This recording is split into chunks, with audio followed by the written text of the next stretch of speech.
To the Left with Samina and Shauna.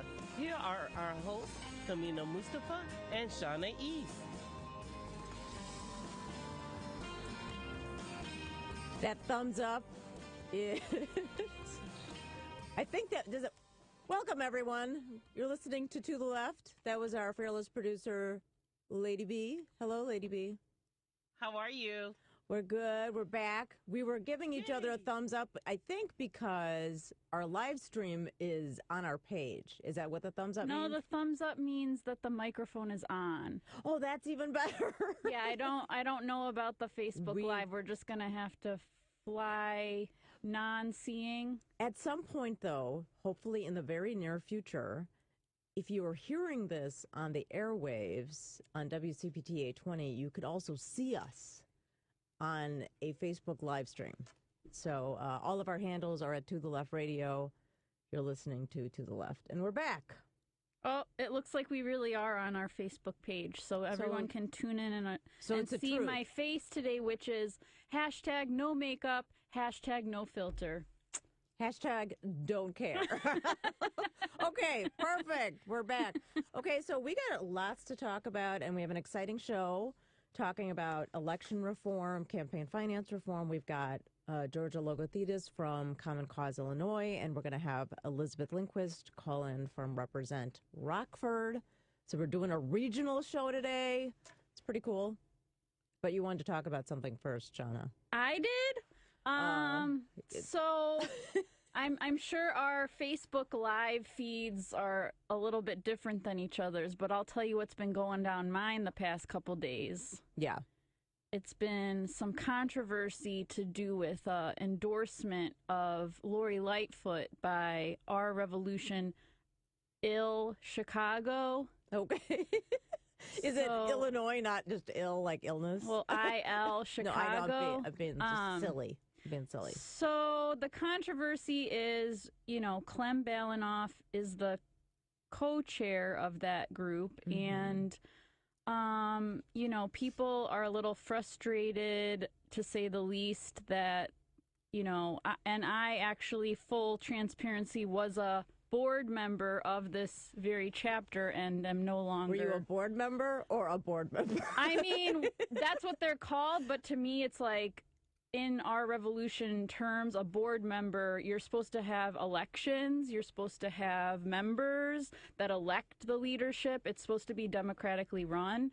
Well, that's not the case with this chapter, and after 2 years of putting time and labor, just trying to move it in that direction and going nowhere, and it was just so frustrating and upsetting, because I saw that as the extension of the Bernie movement from the campaign. It was supposed to be okay, now Bernie people, you can go to this organization and start, and continue this work. Well, some people decided to put themselves into leadership positions and sort of take the resources and use the Bernie brand for their own, political ambitions and endorsing people that are friends of theirs or people that they want to win. But, so anyways, there was a poll that went out to not everyone supposedly on the list, because a lot of people were like, I didn't get this poll. And it was just asking who you wanted to endorse for mayor and treasurer, or no endorsement. And I have no idea what the real results are, but the disclosed results were that Lightfoot won by around 60%, then Preckwinkle, then no endorsement. And so there was a press conference at City Hall, I believe Thursday or Friday, where it was just Clem Balanoff endorsing. And, I'm not saying one candidate is better than the other, Preckwinkle or Lightfoot. I have problems with both. I'm not in either camp. But people are just fed up with this grass tops, crap. They're just completely done with these people sort of meddling in everything and determining the elections and not letting voters decide. And what, did you see anything with that, or what did you think? Well, I am not.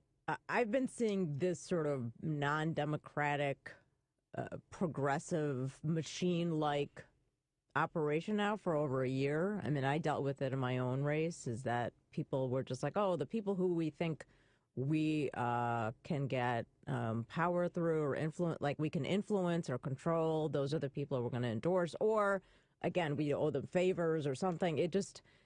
To me, these last two cycles, the midterms and the municipal cycle, have just illustrated that the progressive organizations are just jockeying just like the establishment organizations are. There's really, unfortunately, they're not operating in a really, truly progressive way. That's one of the things that we talked about yesterday at our live show that some of you missed. But, but I mean, we talked about that very concept of, you can talk about progressive policies, but how do you operate?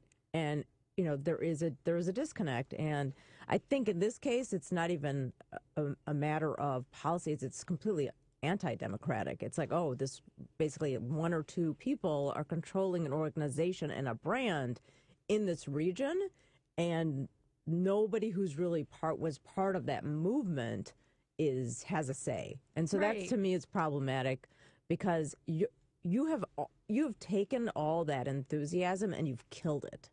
And it affects people like me who want to like start campaigning for a particular presidential candidate, and people like you who are a founder of a OR affiliate Right. in Illinois, and then that, it casts a negative light on all of the chapters, even the few in the state that are really functioning democratically, have elected Right. leadership, have defined membership, have very active, Yeah. boots on the ground, doing real good work. Yeah. It just sucks. and we're a relatively new part. I'm a relatively new founder to the OR, and we sort of look at what happens at the national level and the regional level, and we think, how did this decision get made? And it does kind of make us. It frustrates us because we know that we're going to Englewood, we're going to Pullman, we're going to the neighborhoods of Chicago, and we're talking to people, and we're thinking like, where did this poll go? Didn't even come to us. Like, I didn't get that.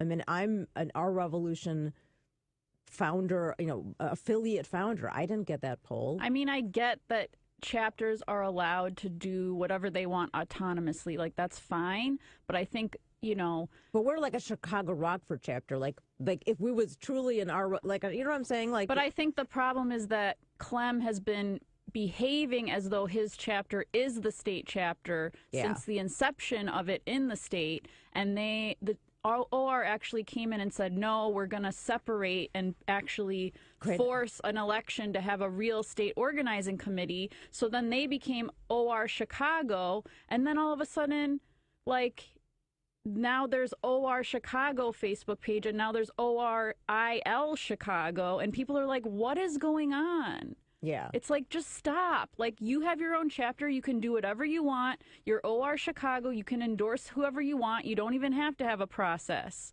Right. But just be transparent about it. Just be like, no, we're an elite club of people who know what's up, and here's how we make our decisions, and we decided to endorse Lori Lightfoot.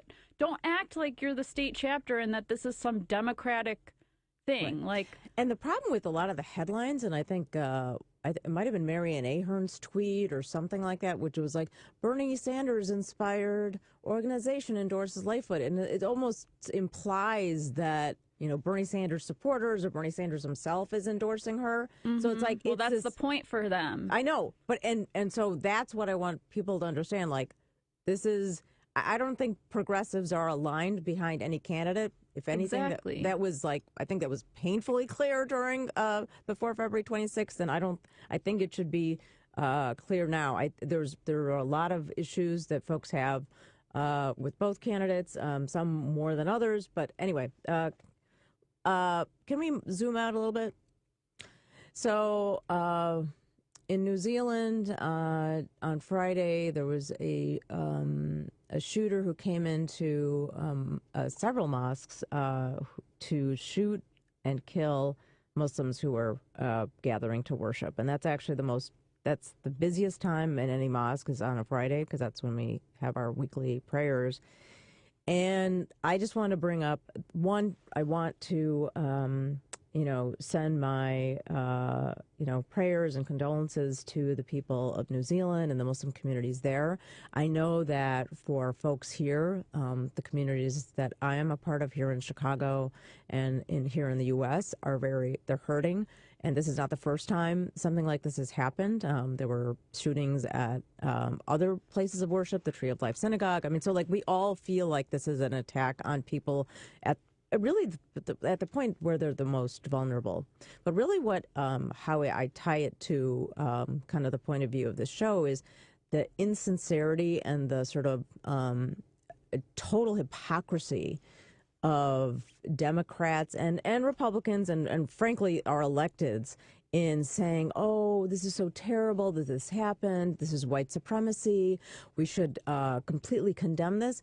Hey, guys, last week you were attacking Ilhan Omar and really piling on her, regardless of how artfully or perfectly she said whatever she said. There's no reason for her to be getting death threats. And now I'm just getting an email from Democracy for America that Democrats in Minnesota are looking to challenge her. They want to primary her because of this. So first of all, you don't get to pretend that you're our ally this week when you are attacking us last week. So that's one. Secondly, all of these people like the Mike Quigleys and the Dick Durbins and the Tammy Duckworths and are frankly almost the entire Democratic caucus, save folks like Barbara Lee who voted against the Iraq War, like those folks, or the AUMF, I'm sorry, in 2001. Those folks are constantly they're funding and voting for the killing of Muslims all the time. Okay, so you cannot tell me you're my ally when you're voting for me to be killed. You can't tell me you're my ally when you're voting for undocumented and refugees and asylum seekers to be caged, assaulted, and killed. You're not our ally. Do better. That's it. That's my rant. I'm disgusted. I'm disgusted with the hypocrisy of our electeds, Democrats too. So, and then our president's reaction is to I have no spew out more hatred. I have no expectation of him. We know he's a racist. We know he's a white supremacist. Everybody knows that. Any reporter who's like, "Oh, did he say the N-word?" No, he's a racist. Everybody knows it. All you Democrats who are pretending like you're our ally, we know you're full of crap. The FBI has been profiling Muslims for now 2 decades. Quigley and all these other Democrats voted for FISA 702, which is warrantless spying on Americans. Who does that affect? People like me. I've had it. I'm done with this hypocrisy. If you resistance organizations, I don't care whether you're with Indivisible, DSA, I don't care. If you don't have people of color, if you don't have underrepresented religious minorities, racial minorities, Muslims, Hindus, whatever, in your organization, you're part of the problem. I don't care. Rant over. And then MSNBC this morning had a whole panel on are our lawmakers white supremacists? Yes. The answer is yes. This country is a white supremacist. The premise of America coming here, killing indigenous people. Sorry, guys. History is, written by the vanquished, the victors, I know, but the vanquished now have a voice. Thank you, Internet. So here we are. I'm sorry. I'm so disgusted. I was I was in a rage. I was sad for the people of New Zealand. I was sad for my fellow Muslims, but I'm disgusted with the hypocrisy. I just can't. Somebody's calling, but I honestly, I'm so sick of it. Stop it. Stop killing us. Stop it. Stop surveilling us. Stop killing us. Stop caging us. Stop it. You are contributing to the narrative that led to this guy. I'm not blaming you for that specific attack. I'm blaming you for the ideology that contributed to that attack. That's it. Okay, I'm done, Shauna. I'm just. I you don't have to apologize. Yeah, this is one of the things that actually compelled me to run. People are killing people who look like me. Our government is killing people who look like me. That's it. It's not complicated. I'm upset about it. I wanted to do something about it. That's why I decided to put my hat in the ring and frankly make huge sacrifices and bring my whole family and friends along for the ride and they understood. that it's more than just about me. It's about justice. It's about racial justice. It's about economic justice. It is not about an individual or one program or one policy. It's about a system that is trying to divide us and kill us, frankly. So this is just one more episode that people will think about, they'll feel bad about, they'll go to vigils, and then they'll forget about it. And they'll hear their electeds, saying nice things, and then won't hold them accountable. Well, I'm asking you, look at the voting records of every single Democrat and Republican that represents you. You will find that they have voted to fund ICE, that they have voted for endless war, that they have voted for surveillance, they have voted against Black Lives Matter. They've done it all. Just look at the record. I don't know why this is so hard. Anyway, Mike strongly disagrees. Sorry, Mike. Do you want to talk to this guy? Who's Mike? Mike is on the phone. Oh, I don't. I totally disagree with what you said about the Democrats faking to stand up for you. If you're backing a woman in Minnesota who is a newly elected official who's openly anti-Semitic. All right, let's. Okay, Mike. No, Mike, you're not. You're calling the wrong show. Bye. Seriously? Yep, Mike. He felt so entitled to Mike, call you are- and tell you, no, the Democrats are. Mike, you're a white supremacist. This is not the show for you. We're not picking up his call. You're a white supremacist. Thank you. Okay, bye-bye. Move on. Okay, we're going to switch gears. We're going to talk about election reform. And so we can counter voices like Mike's and the Democrats who are delusional and hypocritical. I'm sick of it. This is why the left fails, because we have white supremacy on our side. That's it. It's not complicated. We've been talking about the show for weeks. This is not news. Anoa Changa down in Atlanta is dealing with it with DSA. They pushed out the one black woman co-chair. Just stop it. Yeah, and the National Convention is down there, too, so that's going to be interesting. Yeah, exactly. Okay. Okay. Let's take a 2-minute break. We're going to do that. Thank you, Shauna, for letting me say my piece. No problem. Okay. All right. Let's take a break, guys. We'll be back.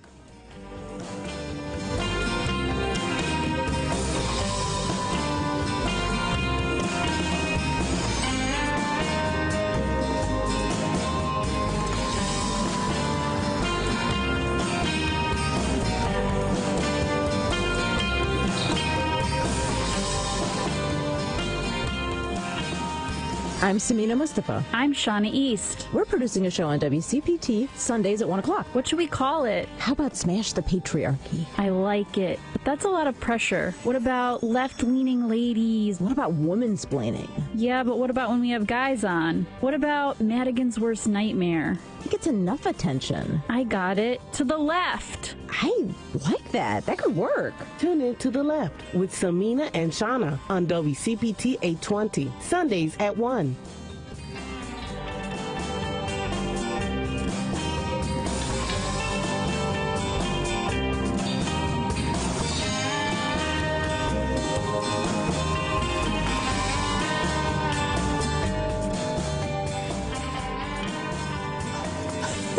Some guy calling me what? The 80s? Hello, world. It's getting spicy over here at WCPT. We're hanging up on white supremacy today, so... And every day, right? We should be hanging up on white supremacy every day. So we are back. I'm Samina Mustafa. And I'm Shauna East. You're listening to the Left. And we are switching gears. We're versatile. We can do this.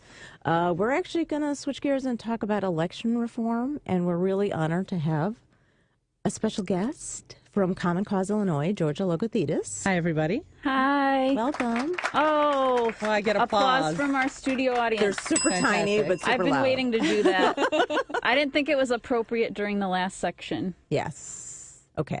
And so we wanted to bring Georgia on, and we're going to have Elizabeth Lindquist with Represent on in a little bit to talk about election reform, because as some of you who are paying attention know, we had some big elections last year. We had the midterms, and we had we're still in the middle of a municipal election here in in Chicago, and the sort of the consolidated municipal elections all over the state on April 2nd. So we it got us thinking about things like ballot access and campaign finance reform.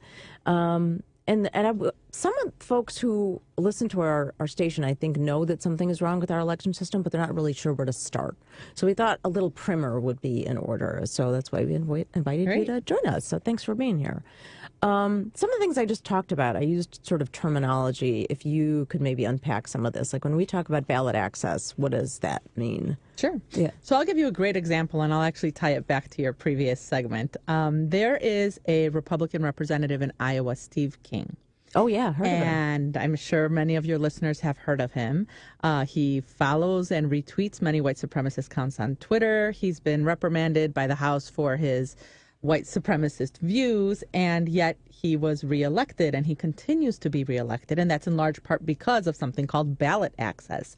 In other words, how difficult it is for people who don't have access to massive amounts of wealth to be able to get on the ballot and meet certain signature requirements. And I know that that's one of the reasons why we have these incumbents that remain in office, even though they are not representing the views of their voters and indeed are working against the policies that would benefit their constituents the most. Yeah, and that a lot of folks know that, people need signatures to get on the ballot. But can we just again remind folks what some of the challenges are, especially here in Illinois, and why does it cost so much money? Yeah, it costs money because everyone wants to kick you off the ballot. That's why it costs so much money. So in order to get on the ballot, you have to go and meet random people on the street and ask them to sign a form wanting your name on the ballot. And so you collect, it goes through great efforts, all of your canvassers, all of your friends and family collecting these signatures.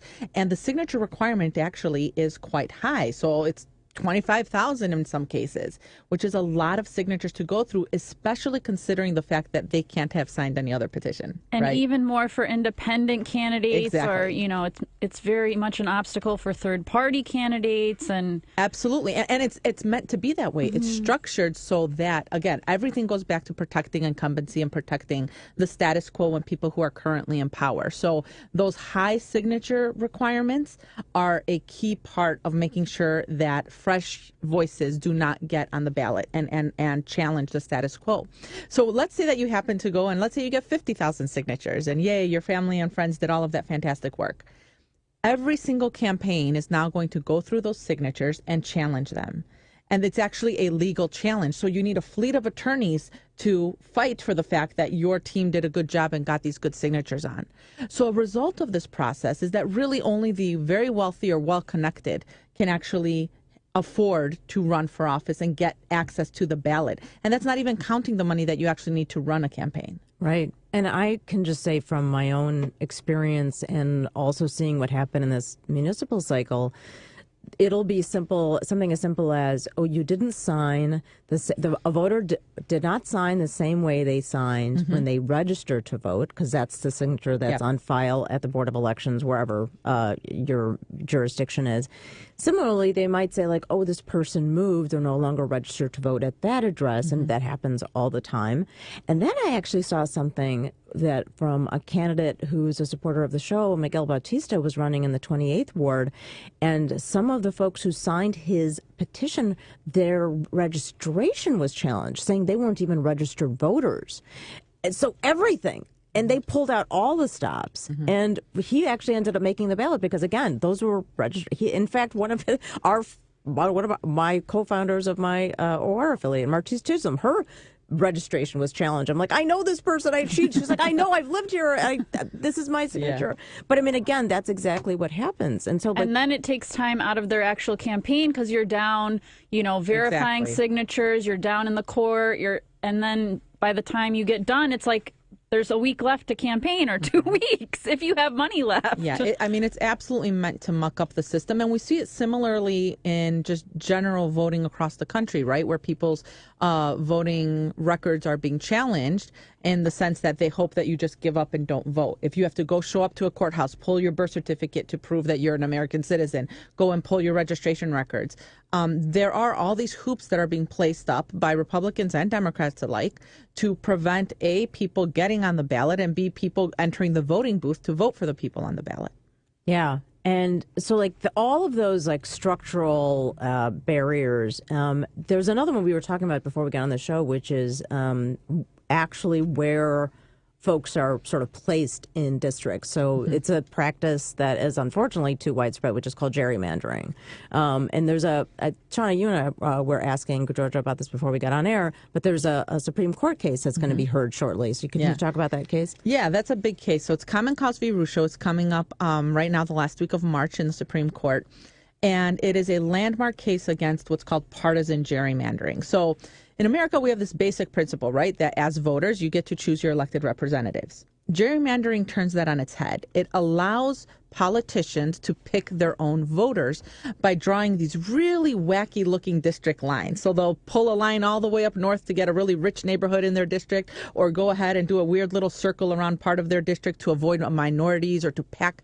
There's two different types of gerrymandering. One is excluding and the other one is packing. So sometimes what they'll do is they'll go and pack, let's say, a whole bunch of Democratic voters into one really compact district, so they only get one representative, and then they'll spread, let's say, Republican voters across 3 or 4 districts so that they get 3 or 4 seats for that. So Common Cause v. Rucho is actually really interesting because it challenges 2 different types of gerrymanders, one in a blue state, Maryland, and one in a red state, North Carolina. In both of those cases, what we've seen is the voting results don't match up with the actual seats that were allocated. So you have the voters maybe split, let's say North Carolina kind of in the middle, like a purplish state, right? But is vastly represented by Republicans in Congress. And in Maryland, it's the flip side. The Democrats have a slight edge in the actual vote totals, but they have almost all of the congressional seats. That's unbalanced. And we say that that violates the Constitution because it denies people one person, one vote, and it dilutes their voting power. So it's a super important case. It can actually revolutionize our system because it is in the Supreme Court, and so it would be a precedent that is binding across the country. I actually live in the 4th here in Illinois, so we're the wacky earmuff-shaped one that was gerrymandered so that Luis Gutierrez would, you know, continue to stay in power and keep winning. And now we have Chuy Garcia. So yes, that's one of the most gerrymandered districts actually in the country. And there's even cases that I've seen where it's the election is nonpartisan. So, for example, in the city of Chicago, we have 50 wards, and those are technically nonpartisan elections. But you can see that happening even with at a certain communities, like the Chinese American community is a perfect example. If you go to the 25th and in the 11th wards, those are the 2 wards that have the most, like a very high concentration of Chinese American residents, but they're split up into 2 wards. So they can never, there's the chances of getting a Chinese American alderman or alderwoman are slim to none because they've split them up, and that's by design. So it can even happen in technically nonpartisan map districting. So the other thing that you guys are working on is also related to representation in terms of you know, sort of Asian, Black, and Latino is related to the census. Can you talk a little bit about that, what you guys are working on? Yeah, the census, I mean, I keep telling people that it's not the sexiest of topics, but it's probably one of the most important conversations we can be having in the country today. So every 10 years, by way of the Constitution, we count ourselves. And it tells us, obviously, not just how many people are in the United States, but who we are. And the big issue in the census this time around is that Wilbur Ross, who testified before the House Oversight Committee last week, wanted to include a question on citizenship. And a lot of people say, well, why is that such a big deal? It's a big deal. The Constitution doesn't require the counting of all citizens. The Constitution requires the counting of every single person residing in the United States. And the fear is that including a citizenship question is this is absolutely deliberate way of ensuring that undocumented people who are residing in the United States, people that don't have the legal status, will be too afraid to fill out the census. What does that mean if there's an undercount? It means less dollars for those communities. So the census decides how about $675 billion in federal funds are allocated all across the country. And here in Illinois, for every 1% undercount, we lose over $1,000 in federal funding. So it matters, and it's a deliberate attempt to make sure that these communities that actually need the most to be seen by the federal government are actually invisible to the government because they hide from it for fear of retribution. Yeah, and I know groups like Advancing Justice Chicago and other groups like that that represent the Asian American community and other immigrant communities are very concerned about this and working on this as well, and also just educating the public that the census is coming, and so that they are counted and not afraid to answer that question. Hopefully it won't be on the census, but again, this is something that's been sort of ongoing, and this is again one of those attempts by the Trump administration to really just kind of take all the resources the federal government has and essentially pull them away from the communities that need them the most. Absolutely. And the big thing with the census question is,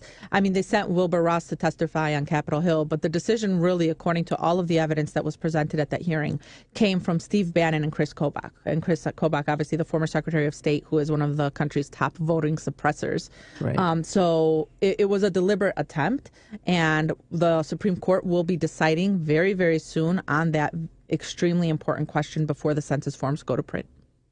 Got it. Well, we are going to switch gears a little bit and pull in Elizabeth Lindquist from Represent Rockford, who's going to join the conversation. Hey, Elizabeth.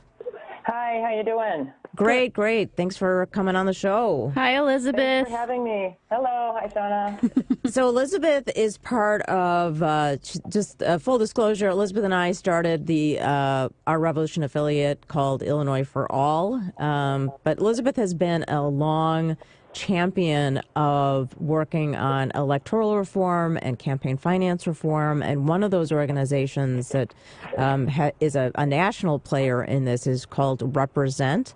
And Represent Elizabeth, Us. .us.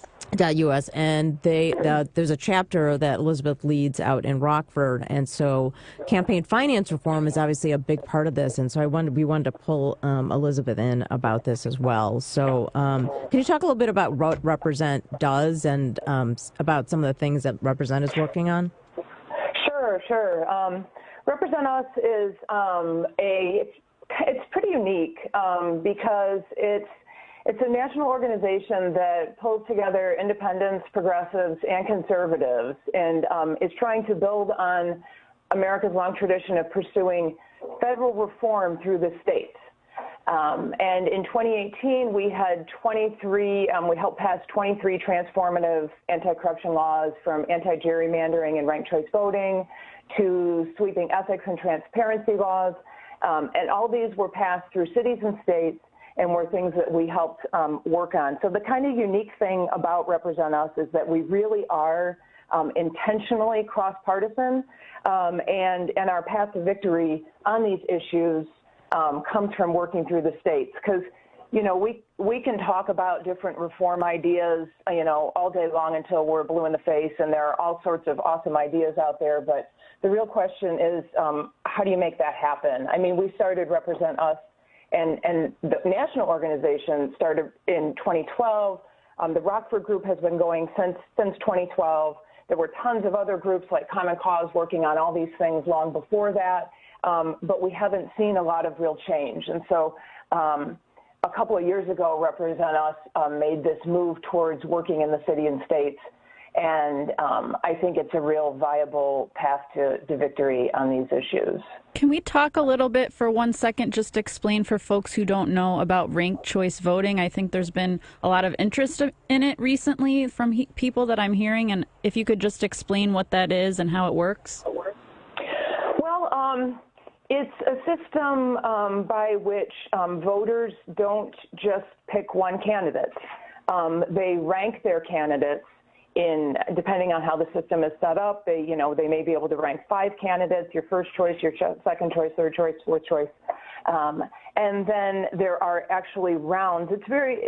Some people refer to it as instant runoff voting, because it's very much like a runoff, where if they tabulate all the number one votes, and if no candidate gets more than 50% of that vote total, then the people with the lowest totals get knocked out of the contention, and all those folks who had that candidate as their first choice their second choice becomes their first choice.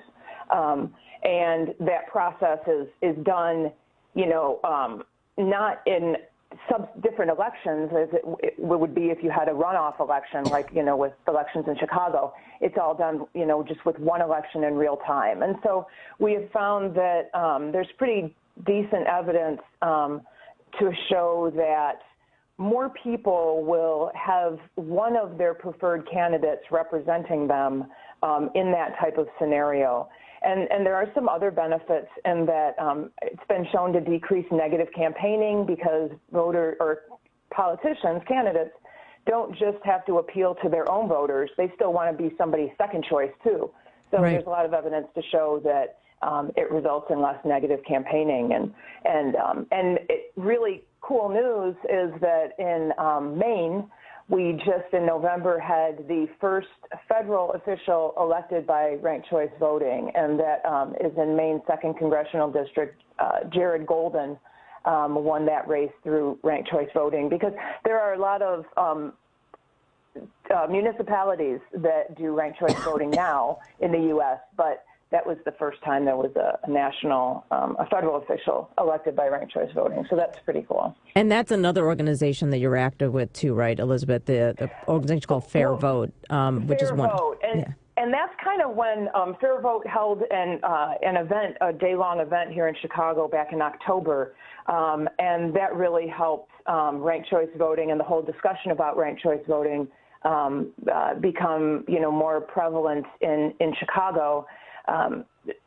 Especially since with the mayor's election, it would have been really interesting to see what would have happened, with the mayor's election and some of the aldermanic races if ranked choice voting had been in effect. But Represent Us supports ranked choice voting, and we coordinate quite a bit with kind of Fair Vote, which is kind of the original ranked choice voting organization. They've been around for decades, but we're kind of partnering now in a way that we hadn't in the past. Yeah, and I actually, to go back to your original point, Elizabeth, about the fact that you represent is so cross-partisan, and there's they have a big summit called Unrigged that they're holding in Nashville that you and I will be attending, that they'll have, kind of leaders from, independents, Republicans, and Democrats all coming together to talk about this issue. So that'll be coming up at the end of this month. So March 29th through the 31st in Nashville. Right. And they've gotten some celebrities like Jennifer Lawrence to kind of plug the mission of the organization. There's actually a really good video if you have like 13, 14 minutes to watch about this specific issue that we can post in the comments. But I do want to kind of pull Georgia back in here because Common Cause is also working on something specific to campaign finance reform and at the city and county level specifically. So if you could talk about that a little bit, Georgia. Yeah. So at the national level, we support obviously all of the provisions of H.R. 1, which at the national level would take a lot of the good work that Congressman John Sarbanes has been doing over the last decade, really, to institute small dollar financing across the country. Sorry to interrupt 1 second. It passed the House and now McConnell refuses to put it up for a vote. Is that correct? Yes, okay. Because he says, I get to decide what's voted on. So, So in any event, one of the big provisions, obviously, in that, as I mentioned, is small donor financing. And we've been working at the state and local level to see about doing small donor programs here. And what that means is that there's two different ones that are being debated currently. One is what's called a small dollar donor matching fund. In other words, you donate $25, let's say, and then the government chips in a little bit.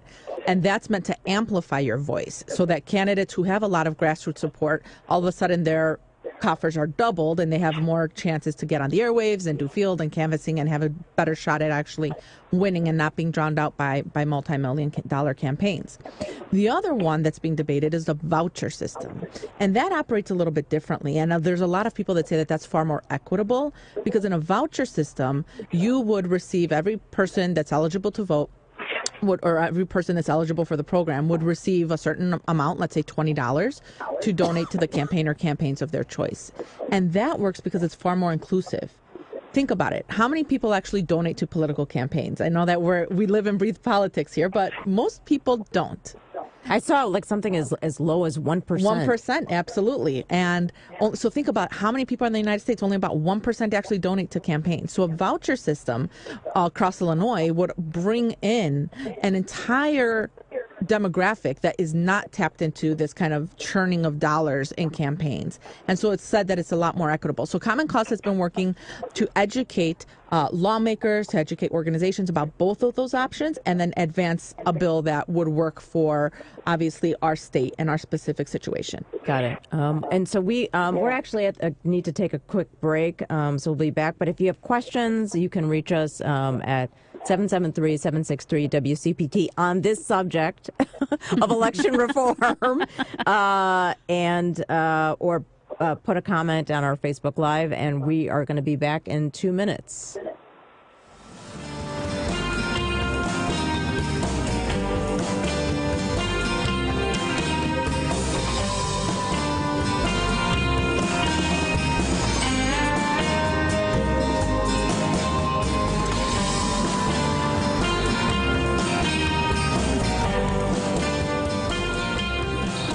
I'm Samina Mustafa. I'm Shauna East. We're producing a show on WCPT Sundays at 1 o'clock. What should we call it? How about Smash the Patriarchy? I like it, but that's a lot of pressure. What about left-leaning ladies? What about womansplaining? Yeah, but what about when we have guys on? What about Madigan's worst nightmare? He gets enough attention. I got it. To the left. I like that. That could work. Tune in to the left with Samina and Shauna on WCPT 820, Sundays at 1.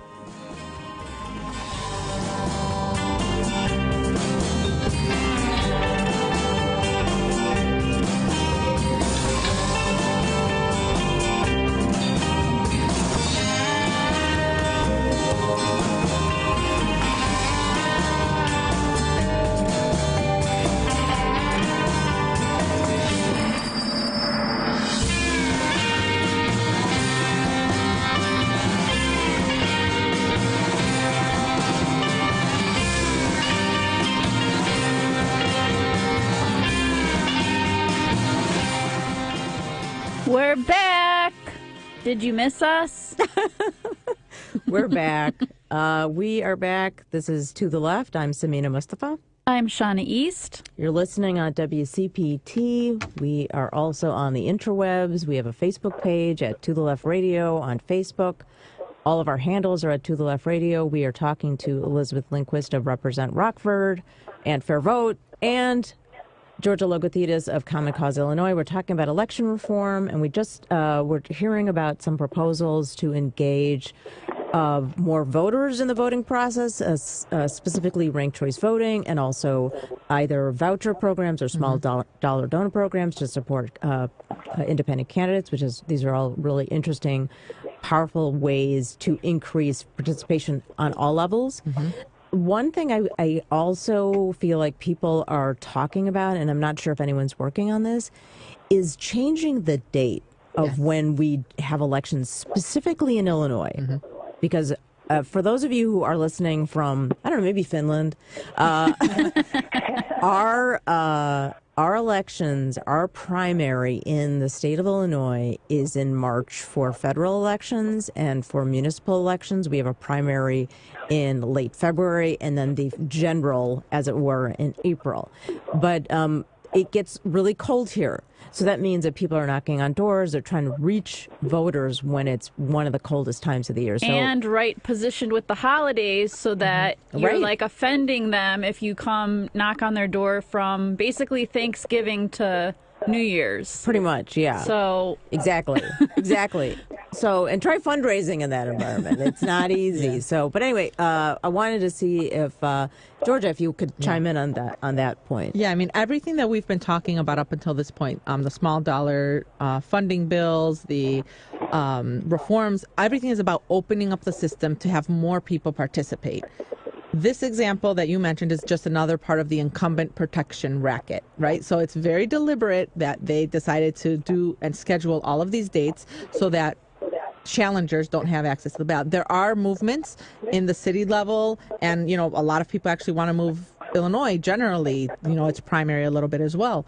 There are movements. There's not the grassroots support behind it yet, but it's something that people are starting to discuss, especially a lot of these new voices that will be coming onto city council. There's a lot of people that are saying this just doesn't make sense. And Representative Alexandria Ocasio-Cortez proposed that instead of Columbus Day, we have a national holiday for Election Day. So I thought that was very interesting. So, yeah, Elizabeth, do you want to chime in on that point?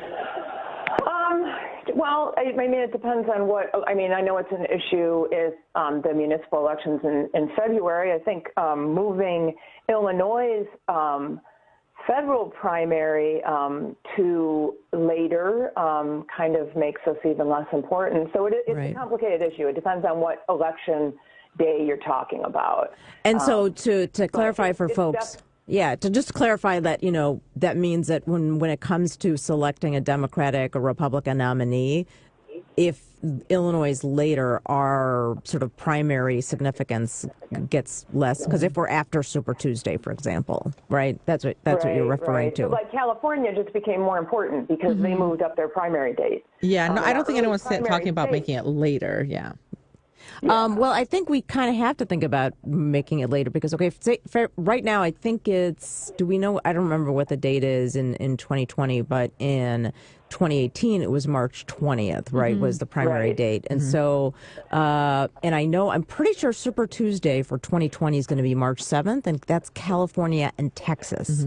So, if you're a presidential nominee, those are two really important states. And so those are coming, I believe, at least 2 weeks prior to Illinois. So I think I could have the date. It might be like March 6th or March 7th. I don't have a calendar in front of me, but it is that first Tuesday in March. So that we're already less important. So if we were April or May, would that really change? That's not going to change unless it gets very contested. I mean, unless it's very competitive. That we haven't seen that in a long time, right? So, right. I think when people are talking about moving the primary, they're talking about moving or the municipal election dates. There's absolutely no reason why we couldn't move those dates till warmer months without having any adverse effects on anything.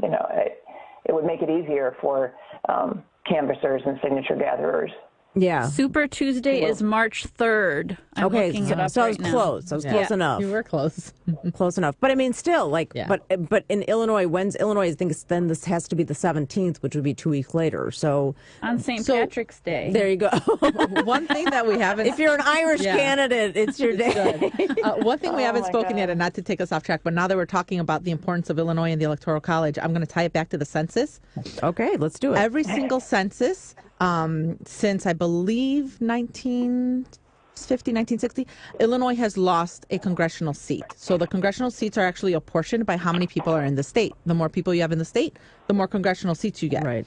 So Illinois is guaranteed to lose 1 seat with the 2020 census, and if there's a massive undercount, we lose 2. So that means 2 fewer votes in the Electoral College. So that means we'll go from 18 congressional districts down to 17 or 16. Yes. Okay. Yes. So when we talk about the importance of Illinois and the Electoral College, think about that. That's if we drop down another 2, right? It further decreases our significance, and that's why responding to the census is so critically important. Yeah. No, that's a great way to tie it back in, and which is why I kind of. I am going to push back a little bit and say I think there's some value in us pushing back our primary date for federal elections because let's just kind of recognize why we have lost significance. Frankly, we're losing a lot of members of our Black communities, especially in the city of Chicago. So there's already some concern that one of the representatives that represent parts of the city of Chicago, we've lost, I want to say 200,000 residents. I saw reported by WBEZ, Black residents. So, there's some really clear connections between policy, population loss, and ultimately representation. So these all work together, and we haven't even gotten into things like appointments and how those affect, how people feel about turnout. I know that's a huge controversy, but we're kind of running out of time, and so I want to just give both of you a chance to sort of plug any programs that you're working on, any upcoming events. Elizabeth, do you want to just remind folks about stuff that's going on with Represent? Sure. Our big thing is the Unreg the System Summit. I put the link to information about it in the comments.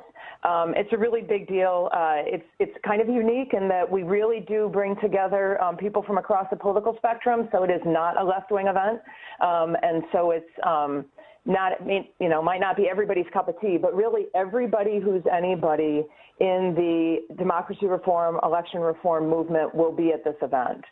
So it only takes, you can drive to Nashville in a day. I'd strongly encourage people to check it out and try to attend. That's March 29th through the 31st. The other thing I'd like to plug is all the Represent Us groups in Illinois are trying to get together to have a lobbying day in Springfield. We're coordinating that with the lobbying day for the League of Women Voters because we tend to support a lot of the legislation that they support in terms of election reform. And we really want to support the bills that are down there now to end gerrymandering and to improve ballot access and the small donor matching bill. I mean, we have a situation where H.R. 1 passed at the federal level with every single member of the Democratic caucus voting in favor of it. Well, we have here, so that means all of our Democrats in Congress from Illinois voted in favor of H.R. 1, and we have a small donor matching bill introduced here in the Illinois General Assembly, and the future of it does not look promising, but if all we would need to do is have all of the Democrats who are associated with members of Congress who voted for this at the federal level, if just the guys below them would do what the members of Congress here from Illinois did, we could pass small donor matching here in the state of Illinois. So April 10th is our lobbying day for Represent Us for all the Illinois groups, and so we'd love to have you join us in that. Okay, thanks, Elizabeth. Georgia? So I know everyone's looking to April 2nd. We actually, on the evening of April 2nd, are having a really fascinating event. We have two commissioners that are coming in from California. They're part of the California Citizen Redistricting Commission. So they have led the way in terms of getting rid of partisan. They have an independent, nonpartisan redistricting commission. And so two of their members are joining us April 2nd. That's the only day they could come. So I know it's election day, but at 5 o'clock, we have a great discussion with them in the loop, and then we're following it with watching the election returns come in. So if you want to just have a great discussion and learn more about redistricting and then hang out with people and watch the returns, go to commoncause.com/Illinois/reform. Great. And I know there was a bill, actually, speaking of what Elizabeth, there was a bill that Mike Madigan, we were hoping Mike Madigan would bring to a vote regarding independent redistricting, and it never came up for a vote, I believe. And so we tried. We keep trying. Yeah, so we tried here in Illinois. So thanks to Georgia Logothetis of Common Cause Illinois, Elizabeth Lindquist of Represent Rockford. We really appreciate your insights. I know this is like not enough time for a conversation and topics that are incredibly important, and we'll just kind of continue monitoring, and if you can kind of keep us posted on your work, we would really appreciate it. But we have a show coming up next week, Shauna. My best friend Jack Rabbit will be here. He's in town for some political hijinks and also my birthday. Okay, shameless plug. So he's going to be on, and Erica Nanton and possibly someone else talking about sort of the perspective of campaign workers. Right. Or people working on, for political organizations involved in electoral work, sort of the unsung heroes, the laborers. Yeah, and it's actually an exciting time because I just saw that Bernie Sanders' campaign staff is unionizing. It's the first time a presidential campaign is going to be very smart. Yeah. And also, again, a progressive candidate practicing what they preach. So that's really exciting. But Before we go, I want to give some shout outs. let's do that. To Ms. Lady B and Dennis who are here. Thank you. Obviously Elizabeth and Georgia for being here. And then I want to give a shout out to our amazing host committee for all of their efforts in making our fundraiser yesterday a success, which we'll be airing some footage from it on the 31st. Right. And Samina's going to be out of town, and so I'm just going to take the day off, and we're going to have the audio from that, so stay tuned. We had a very interesting panel. So I wanted to thank Sheila Garland Olanaran, Charles Kraft, Grace Chan McKibben, Lisa Kozowski, Carrie Maher, Anna Katsenios, Ali, Marcella, Ken Mehabil, Barry and Rebecca Kaufman, Stuart Abram, Lisa Hofschild, and Ahmed Khan for all of their efforts, and also our guests yesterday who will be on the 31st, I think, if we use the footage from this panel, were Amara Enya. She was a mayoral candidate in Chicago. Alderwoman-elect Maria Haddon, who was elected because of being a guest on our show. Stephanie Scora of the Girl I Guess Voter Guide. And then we were also interviewed by Ricardo Gamboa. I don't know if we're going to use that footage on the air, maybe at a later date after some major editing. Yeah, of the Hoodwazi. But yeah, that was great. And we fell a little short of our goal, but it's not too late to donate. We especially would like it if you could become a monthly supporter, because then we don't have to worry every month when we have to pay our rent for the studio. Yeah. So you can do that at patreon.com/To The Left Radio. You can send us an outright gift via Venmo at symbol Shana, SHANA -EAST, or even send us a check. Why not? Sure. Just message the page. Yeah. So, but thank you for everyone who came out yesterday. We had a terrific panel. We had a great time. It was a great community that we had kind of be part of that event yesterday. So thanks to everyone, and thanks to the Hideout for hosting us. And thank you to the Hideout. Thanks to Tim Tutton, and thanks for everything they do. Yeah. And independent media supported by independent venue. Exactly. And on that note, I'm Samina Mustafa. And I'm Shauna East. We'll see you next week.